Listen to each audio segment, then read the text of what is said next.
আজ আমি বানাবো ফ্রুট কাস্টার্ড। বাচ্চাদের তো ভীষণ ভালো লাগে। গরমকালে খুব সহজে আপনারা এই ফ্রুট কাস্টার্ড বানিয়ে দিতে পারেন।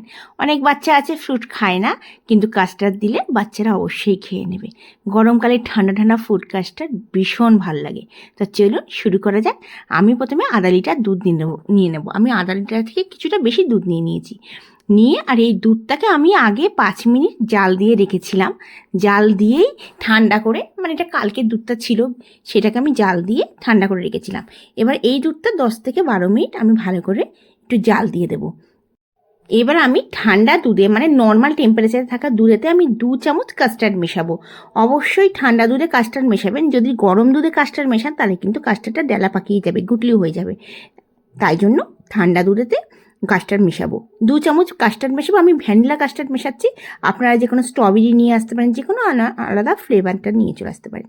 এবার আমি এই দুধটা ভালো করে এটা মিশিয়ে দিয়ে, আর এর দুধটা আমি 10 থেকে 12 মিনিট একটুখানি আমি লো ফ্লেমেতে, মিডিয়াম টু লো ফ্লেমেতে আমি শুকিয়ে নিয়েছিলাম। দিয়ে এবার এর মধ্যে আমি কাস্টার্ডটা ঢেলে দেবো। প্রথমে আগে আমি এর মধ্যে চিনি দেবো। এটা হেলদি বানানোর জন্য আমি দিচ্ছি মিছরির গুঁড়ো। আমি চিনি একদমই ইউজ করব না। আমার ঘরেতে মিছরি আছে, ওইটাকে পাউডার বানিয়ে নিয়েছি। আমি 3 চামচ, আধা লিটার দুধে 3 চামচ আমি চিনি ইউজ করছি। আপনারা যদি একটু বেশি খান আপনারা একটু বেশি ইউজ করতে পারেন, কিন্তু এই 3 চামচ চিনিতে একদমই পারফেক্ট হবে। চিনি না, আমি মিছরি ইউজ করছি। আচ্ছা, এবার আমি ভালো করে মিছরি গুঁড়োটা দেওয়ার পরে ভালো করে নাড়িয়ে চাড়িয়ে নেব। ভীষণ সোজা, মানে 5 মিনিটে তৈরি হয়ে যায়। আপনারা যদি ফল কেটে রাখেন আর দুধটা 5 মিনিটের মধ্যেই গরম করে আপনারা কাস্টার্ড বানিয়ে নিতে পারেন। আর একটু ঠান্ডা করে ফ্রিজে রেখে দেবেন। ঠান্ডা ঠান্ডা গরমকালে দারুণ লাগে খেতে। অবশ্যই একবার বানিয়ে দেখবেন। আস্তে আস্তে দেখুন দুধটা গাঢ় হয়ে যাওয়ার পর আমি কাস্টার্ড ঢেলে নেবো। আর কাস্টার্ড দেওয়ার পর বেশিক্ষণ কিন্তু একদমই জাল দিতে হবে না। 2 থেকে 3 মিনিটে জাল দিলেই কিন্তু কাস্টার্ড তৈরি হয়ে যাবে। দেখবেন অনেকটা ঘন হয়ে আসবে। ঘন হয়ে আসার পর আপনারা গ্যাসের ফ্লেমটা বন্ধ করে দেবেন। এই ভ্যানিলা কাস্টার্ডটা আমাদের বেশি ভালো লাগে দেখতে। দেখুন কি দারুণ লাগছে, কালারটা ভীষণ সুন্দর হয়ে গেছে। এবার আমি গ্যাসের ফ্লেমটা দেখুন ফুটে উঠেছে। এবার আমি গ্যাসের ফ্লেমটা বন্ধ করে দেবো। বন্ধ করে পাখার নিচে একদম ঠান্ডা করে দেবো, কারণ আমাদের ফ্রিজে রাখতে হবে। আর কাস্টার্ড কিন্তু গরম একদমই খেতে ভালো লাগে না, ঠান্ডা ঠান্ডা কাস্টার্ডই ভালো লাগে। আমি আধা ঘন্টা বাইরে রেখেছিলাম, ফ্যান চালিয়ে রেখে দিয়েছিলাম। দেখুন একদম ঠান্ডা হয়ে গেছে। আমি একটা কাচের বাটিতে নিয়ে নিলাম। আর এর মধ্যে আমি ফল দেব। আমি দেব একটা বড় সাইজের আম কেটে রেখেছি, একটা কলা আর বেদানা, মানে এখানে আনার বলে, সেটা ছাড়িয়ে রেখেছি। আপনারা এর মধ্যে আঙ্গুর দিতে পারেন, তবে এখন আঙ্গুর পাওয়া যায় না। আমি আঙ্গুর বাজারে গেছিলাম, আঙ্গুর পাইনি। আপনারা এর বদলে আপেল দিতে পারেন। বাচ্চারা তো এমনি আপেল খায় না, আপেলটা দিতে পারেন, খেতে বেশ ভালো লাগবে। আমি শুধু 3খানা ফলই দিলাম। আচ্ছা, ওপর থেকে একটুখানি আমি কিচমিচ দিয়ে দেবো। আপনারা চাইলে অন্য কিছু যা যা ফল আপনাদের পছন্দ, অনেক কিছু ফল পাওয়া যায়, আপনারা দিতে পারেন।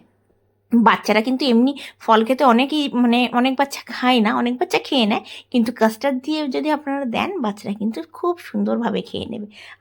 এখন গরমকাল, আপনারা কিন্তু খুব সুন্দরভাবে এটা বানিয়ে দিতে পারেন। দুপুরবেলা কিংবা সকালবেলা ব্রেকফাস্টের বাদে খেয়ে নেবে। ভীষণ হেলদি, ফ্রুটস আছে, দুধ আছে। আচ্ছা, এর মধ্যে আমি 4-5টা মানে সাজিয়ে নিলাম, একটু কিচমিচ দিয়ে দিলাম। আপনারা এর মধ্যে যদি ড্রাই ফ্রুটস দিতে হয় দিতে পারেন। ড্রাই ফ্রুটসটা কেউ দেয় না, কিন্তু বাচ্চারা যদি না খায় আপনারা ড্রাই ফ্রুটস দিয়েও আপনারা এটা দিতে পারেন। আচ্ছা, আমি সেরকম সবগুলো মিলিয়ে নিলাম, সব কিছু মানে দিয়ে দিলাম। দেওয়ার পরে এবার আমি ফ্রিজে রেখে দেবো। ফ্রিজে রেখে আমি 2 ঘন্টার জন্য ফ্রিজে রেখে দেবো। 2 ঘন্টা পর বার করছি। আপনাদের যদি আমার রেসিপিটা ভালো লেগে থাকে অবশ্যই ঘরে বানিয়ে গরমেতে নিজেরাও খাবেন, বাচ্চাদেরকে দেবেন, বড়রাও খাবেন। আচ্ছা, এবার আমি রেখে দিলাম ফ্রিজের মধ্যে। 2 ঘন্টা পর বার করছি। দেখুন অনেকটাই ঘন হয়ে গেছে, খেতে দারুণ লাগে। ঠান্ডা ঠান্ডা কাস্টার্ড সবার পছন্দ। আমার ভিডিওটা যদি ভালো লেগে থাকে, যদি আমার চ্যানেলকে এখনও পর্যন্ত সাবস্ক্রাইব না করে থাকেন, তাহলে অবশ্যই সাবস্ক্রাইব করার অনুরোধ রইল। আপনারা আমার ভিডিওটা কোথা থেকে দেখছেন অবশ্যই জানালে ভীষণ খুশি হব। আপনারা ভালো থাকবেন, সুস্থ থাকবেন এই কামনা করে আজকে ভিডিওটা শেষ করছি। আবার আসবো নতুন দিনে নতুন ভিডিও নিয়ে। কি দারুণ দেখুন কাস্টার্ডটা। অবশ্যই বেদানাটা দেবেন। বেদানাটা দিলে, বেদানাটা ছাড়াতে একটু অসুবিধা হয়, কিন্তু বেদানা দিলে দারুণ টেস্টি হয়। আর বাকি আপেল দিয়ে দিতে পারেন, অনেক কিছু ফল আছে আপনারা কুচি কুচি করে কেটে দিতে পারেন। আমারই খুব সহজেই কাস্টার্ড এই গরমকালে খাওয়ার জন্য কাস্টার্ড তৈরি হয়ে গেল, যেটা ভীষণ সহজ আর ভীষণ হেলদি। আবার আসবো। ধন্যবাদ।